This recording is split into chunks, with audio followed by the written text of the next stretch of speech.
Quand il faisait la fusion et qu'il décalait d'un doigt, boum, il devenait gros. Parfois, c'est comme ça, tu vois. Mais nous, c'était directement Gogeta. Ah, boum.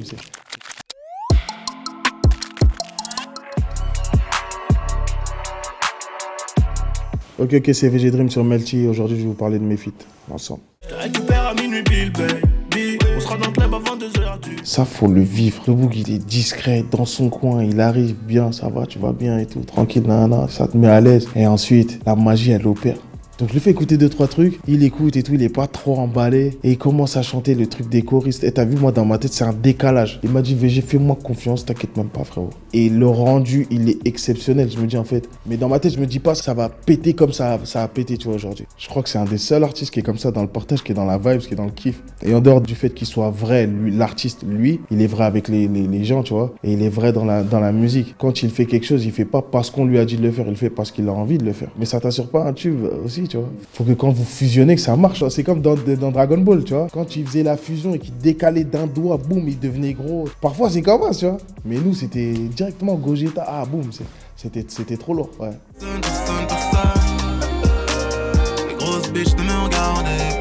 Pendant un moment, j'étais souvent à Bruxelles. J'étais en club, etc.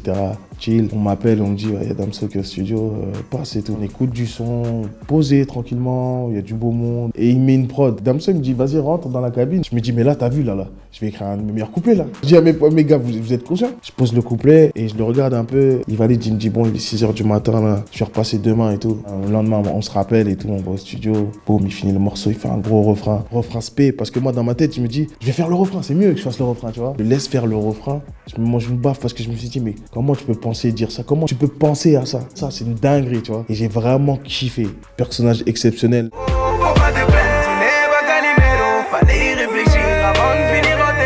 C'est dans les gènes en fait, t'as capté? Lui c'est dans les gènes, c'est trop facile pour la. Je l'ai déjà dit quelque part, c'est qu'il m'a proposé un feat. Il voulait faire un peu de l'afro, etc. Il m'a proposé un feat d'un son à lui qui a marché aujourd'hui, qui a pété de ouf. Le son c'est Jaloux.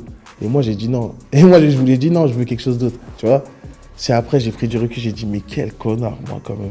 Là, je me suis pétré, tu vois. C'est une très, très belle connexion. Et quand t'es artiste et que tu vas apprendre, que tu vas en studio avec, par exemple, Dadju, un artiste qui est très musical, qui est un mélomane comme ça, c'est trop bien, en fait. T'apprends beaucoup. Je vis la vie d'une rockstar et je vais le faire pour nous. C'est incroyable. Tu sais que ça, c'était incroyable. C'est une expérience de ouf, ça. Mais quand même, c'est un cyborg, Jul. Comment il a réfléchi à ça, en fait? Il a un groupe WhatsApp. On est au moins 140. Il répond dans tous les groupes. Je sais pas comment il faisait, tu vois. On vient au studio. Là, je suis en mode aussi, faut que notre son, ça soit le meilleur. On se prend un peu la tête sur les prods, etc.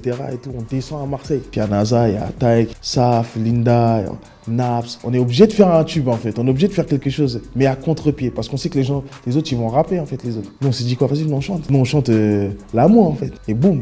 Et à la fin, quand on écoute le son mort, on voit les parties de chacun, etc. Moi, j'ai kiffé de ouf.